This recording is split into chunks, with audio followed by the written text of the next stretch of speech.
Oi, gente, meu nome é Larissa, eu sou estudante de História do sétimo semestre da FMU. Olá a todos, me chamo Jonathan, também estudante de História da instituição FMU.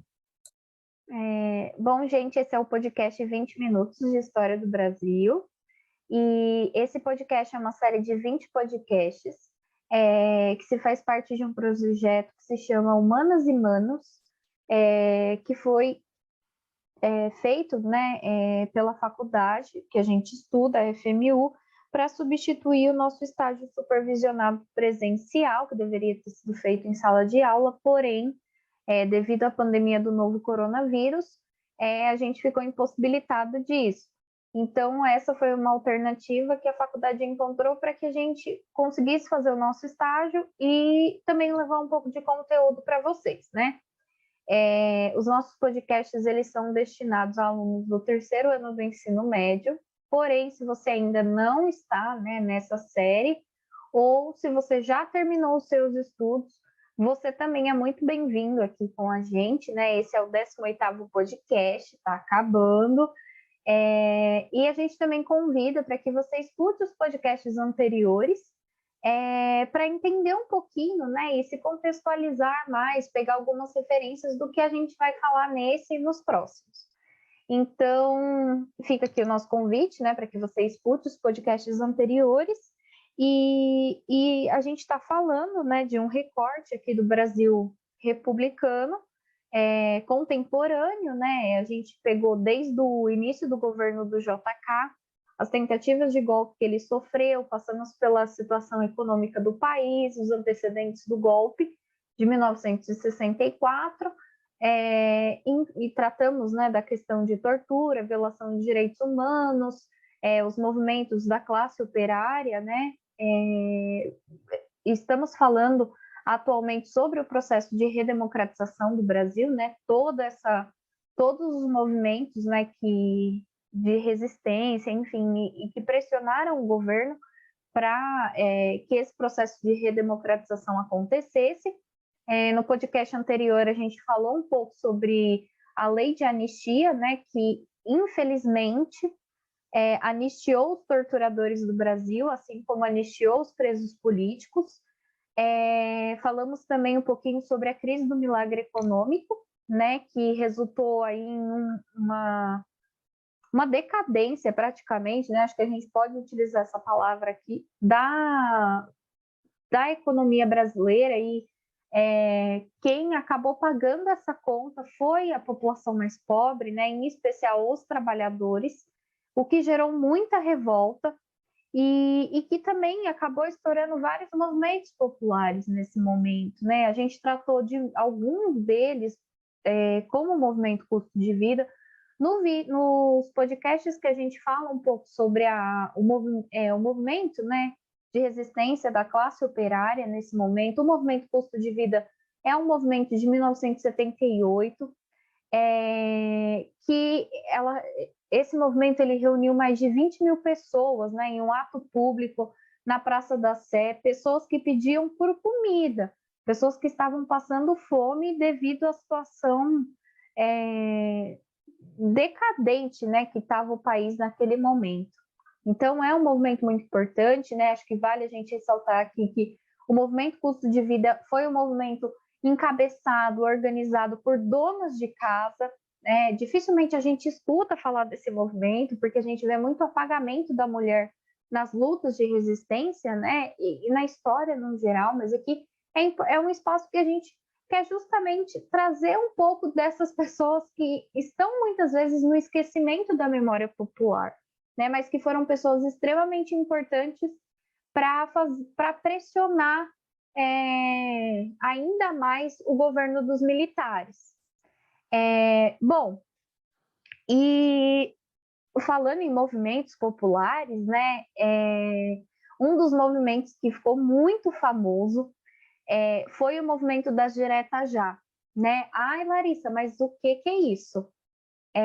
Bom, o movimento das diretas já foi um movimento popular, um movimento que levou milhares de pessoas às ruas em manifestações, né? Aonde elas pediam a retomada das eleições diretas para o cargo de presidente da República do Brasil, né? Mas muitas pessoas vão falar assim, o Brasil não viveu uma ditadura, viveu passou por governos militares. Gente, houve ditadura, as pessoas não votavam para o cargo de presidente. Houve sim a troca de presidentes militares ao longo do processo ditatorial que o Brasil sofreu, porém, o povo não votou nesses presidentes militares, né? Então, a Troca o população. presidente, mas mantém a lógica, né?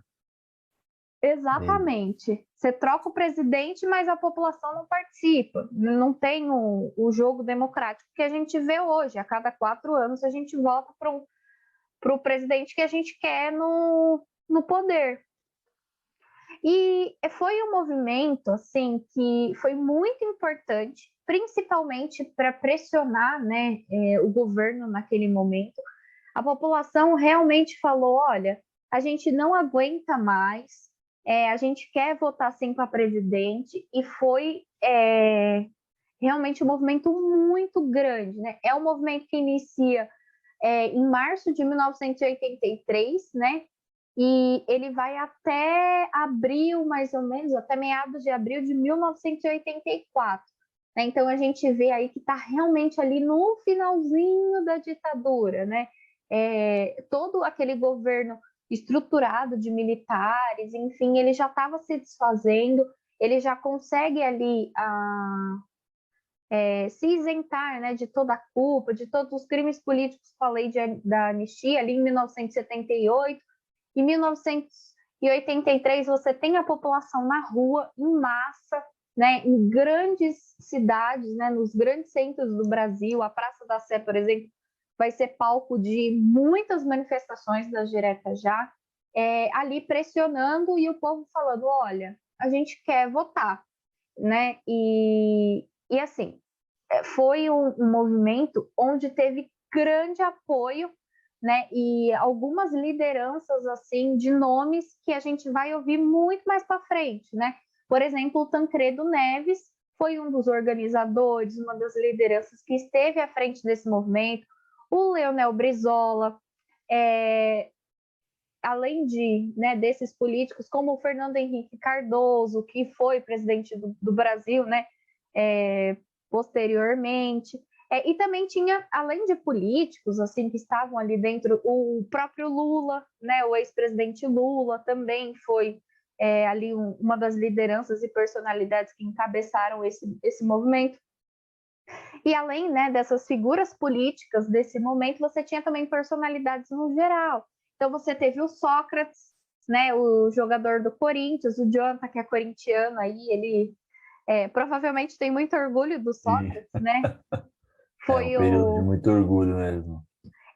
foi uma pessoa que lutou assim, ativamente no período de redemocratização brasileira, sempre com muitas críticas ao governo, né? Ele foi uma figura uma pessoa que realmente quebrou paradigmas, né? Porque se hoje em dia a gente ainda tem aquele estereótipo assim no imaginário popular de que atleta é burro, não entende de política, não se envolve com isso, Sócrates veio e falou: não, a gente entende sim, nós somos cidadãos e nós lutamos pelos nossos direitos, né? E aí você teve atrizes como a Cristiane Torlone, cantores, né? Como a Fafá de Belém, o Chico Buarque, a Beth Carvalho, o Martinho da Vila, né? E tantos outros que realmente apoiaram esse movimento, né? E você tem muitas figuras na liderança que elas vão se fazer presentes depois, né? Depois do período de ditadura lá nos cargos públicos. Por exemplo, o Mário Covas, ele está também na liderança desse momento, o Oreste Quércia. Então você tem vários assim, né? O Eduardo Suplicy, são várias figuras que, né, que estavam ali à frente de movimentos sindicais, movimentos estudantis, jornalistas, movimentos políticos. Então foi algo muito, muito marcante, assim, e o número de pessoas, né, que você teve, assim, nos principais centros, se você jogar aí no Google, você consegue ver que realmente tem um número imenso de pessoas, né, uma passeata que saiu da Praça da Sé aqui em São Paulo, né, no dia 16 de abril, ela juntou 1,5 milhão de pessoas, né, e essa passeata saiu da Praça da Sé e foi até o Vale do Anhangabaú, onde aconteceu um comício ali, né? E, e realmente, assim, foi um movimento que levou milhares de pessoas, né, às ruas, por exemplo, no Rio de Janeiro, no dia 21 de março, tudo em 1984, tá, gente? Que levou 200 pessoas à rua, né? Que foi da Candelária à Cinelândia. Você tinha concertos musicais, você tinha shows, comícios, você realmente, a população realmente foi à rua e se fez presente ali naquele momento, né? E assim, não tinha mais como as forças militares controlar, imagina, controlar 1,5 milhão de pessoas. Quantos policiais você não precisa para controlar esse 1,5 milhão de pessoas? Lembrando que nesse 1,5 milhão de pessoas você tem figuras públicas, né? Por exemplo, um jogador de futebol, você tem artistas, você tem cantores, você tem figuras públicas, populares, que já tinham ali muitas pessoas por trás, né? Muitas pessoas que o seguiam, né? Então, realmente não havia como controlar as diretas já. Então, foi um movimento muito, muito forte, muito impactante, né? Acho que um dos comícios muito famosos também foi o comício que acontece na Candelária, né? No dia 10 de abril de 1984, que reúne 1 milhão de pessoas na cidade do Rio de Janeiro. Então, realmente foi uma mobilização assim muito grande e uma pressão popular, né? Muito, muito grande, assim, para que essa emenda, né, parlamentar ela passasse, para que realmente as pessoas fossem às urnas e escolhessem os seus presidentes. Exatamente, muito, muito bem destacada pela Larissa, né? Olha só aqui um adendo sobre as participações públicas, né, desses agentes públicos. Se hoje você já sofre ao criticar ou ao se posicionar contra uma figura de liderança política, hoje num sistema democrático de política, num sistema onde você tem liberdade de se expressar, de dar a sua opinião, quem dirá nesse momento de uma ditadura? Por mais que fosse ali no fim da ditadura, ainda era uma ditadura. Ainda existia a repressão, ainda existia a censura, ainda existia é, percas de cargos, percas de perder a sua carreira mesmo ao criticar uma liderança política naquele momento, né? Então, isso era realmente um ato de coragem dessas pessoas que participavam desses movimentos, né? E isso deixa muito claro que a redemocratização ela não é só um fruto, né, do consentimento da ditadura militar, né? Então, a gente fala aqui um pouco dessa ditadura, dessa democratização lenta e gradual, né, que o governo militar foi ali organizando, orquestrando bonitinho para que ao voltar à democracia eles pudessem sair sem ilesos, mas também é muito fruto dessa pressão, dessas lutas, dessas diversas camadas sociais, desde os operários até artistas, cantores e figuras públicas, né, políticos. Então, pensar a redemocratização não é só pensar um sistema eleitoral novo, né? Pensar o voto direto. Não, vai muito mais além disso. É você pensar e confirmar que o povo tem poder, né? Então, o povo, ao se unir, ele tem um poder muito grande. Na verdade, eu diria que todo o poder detém na mão do povo. Da mesma forma que a ditadura foi eleita com apoio popular, ela também caiu por perda desse apoio popular, né? E isso fica muito claro. É nesse momento, né, a partir de 85, que é decretado, né, oficialmente o fim da ditadura em 85, 1985, com o governo, né, do Tancredo Neves e Que foi do... uma eleição indireta, né? Acho que vale Sim, ressaltar sim. isso. Por mais de toda essa mobilização para que eles votassem para presidente. O primeiro presidente que vem, né, para inaugurar aí de novo um regime democrático tem uma eleição indireta, né? O Tancredo Neves ele é Eleito eleito indiretamente indiretamente. ainda. O povo não vota no presidente. Exatamente, né? Teve eleições diretas já em 82 para governadores, para deputados federais e estaduais, mas para presidente ainda não teve eleição com voto direto, né? Então o Figueiredo ele foi quem orquestrou esses últimos anos, né, de eleição indireta, colocando ali, né, no seu lugar o Tancredo Neves. Sempre que há uma troca de presidentes, existe também a troca de faixa presidencial, né? O presidente que está ali empossado, ele retira, né, a sua faixa de presidente e entrega ao novo presidente.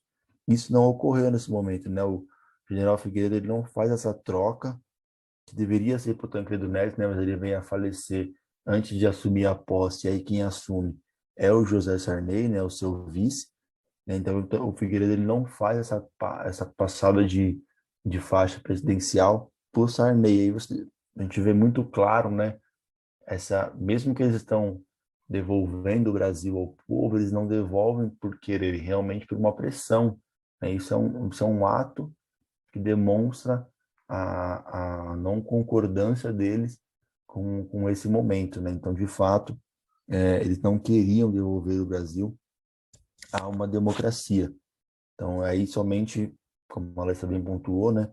Somente as eleições de 1990 que se tem uma eleição com voto, né, direto a presidente, e aí que é o eleito Fernando Collor de Mello, né, que é o primeiro presidente eleito democraticamente, com voto direto, pós ditadura militar, né? Então aí a gente começa de fato a ter ali 100% com uma nova Constituição de 88, né? Uma Constituição cidadã, uma Constituição que prevê os direitos do cidadão, da população, de fato, né? Que tem direito de ir e vir, tem seus direitos assegurados, e de fato a gente, a partir desse momento, né, começa a dar de fato início uma redemocratização efetiva no Brasil, né? Mas vale o destaque, foi uma democratização lenta, gradual, totalmente organizada pelo sistema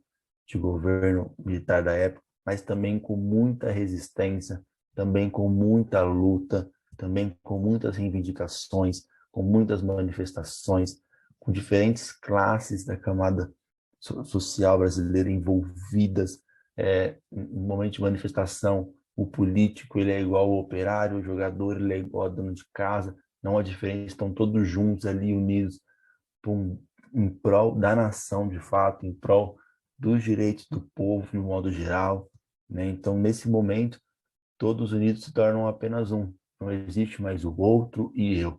Somos todos nós contra um sistema que está, de fato, nos privando de termos nossos direitos assegurados, nossos direitos que estão na Constituição, os nossos direitos que são garantidos por lei, e nós não estamos tendo direitos.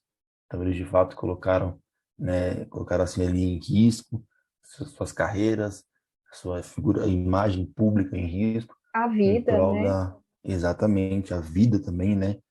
E aí a gente vê que tudo isso foi bem sucedido, né? Tudo isso deu certo, tudo isso teve resultados, mas não 100% como gostaria. Nós destacamos aqui a lei de anistia, né, que permitiu que muitos daqueles que foram torturados, né, fossem anistiados, mas também muitos daqueles que torturaram fossem anistiados sem serem punidos devidamente pela lei, sem serem presos e responderem pelos seus crimes. Muitos desses nós nem sabemos quem são.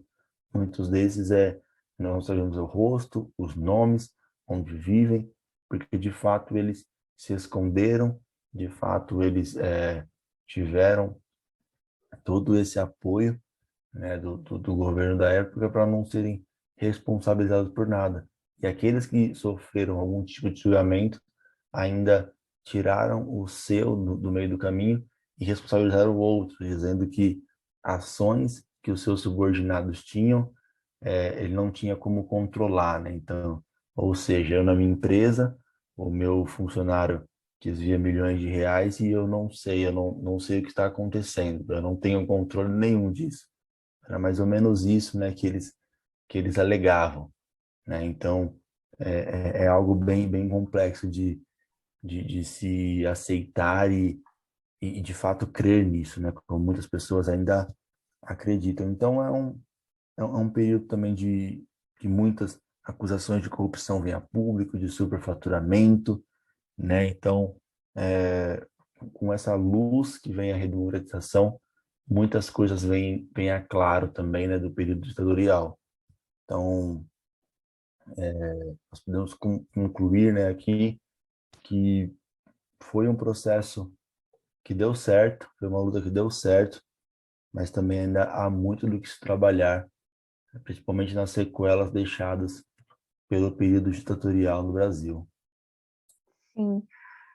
Como o Janta falou, né, o Figueiredo ele não passa a faixa de presidente pro Tancredo Neves nem pro José Sarney, que, né, acaba tomando o lugar do Tancredo por conta da sua morte. E a gente vê que com a lei da anistia, com essa questão de não passar a faixa, que é um ato simbólico, a gente vê que os militares eles saem do período ditatorial pela porta dos fundos, né? Realmente envergonhados. É muito nítido isso, assim, quando a gente vê em alguns registros, alguns fatos, é, eles saem realmente pela porta dos fundos, né, como se diz a francesa, muito discretamente, e é isso. Eles saem realmente envergonhados de um governo que não deu certo, uma ditadura que não deu certo, e quando a gente vê pessoas hoje em dia falando que querem intervenção militar e tudo mais, elas pedem por um governo que realmente não deu certo, né? A gente na história trabalha muito a questão do lado vencedor, né? Neste caso, o lado vencedor é o lado da pressão social, porque o Brasil hoje é um país democrático.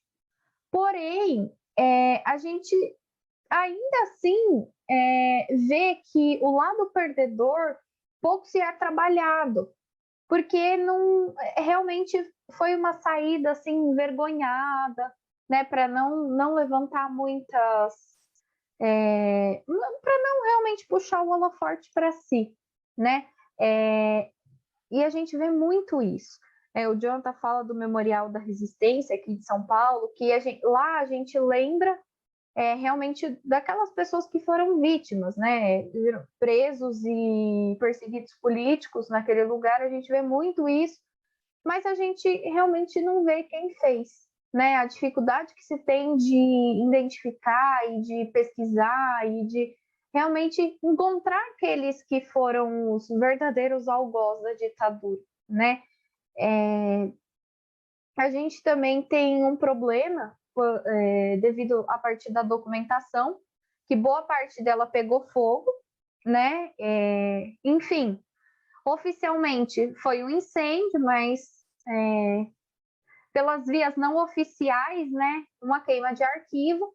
Então, boa parte dos documentos, né, da ditadura militar, ficha de ex-presos políticos, enfim, documentos importantíssimos desse período, eles não existem mais, né? Boa parte deles não existem mais.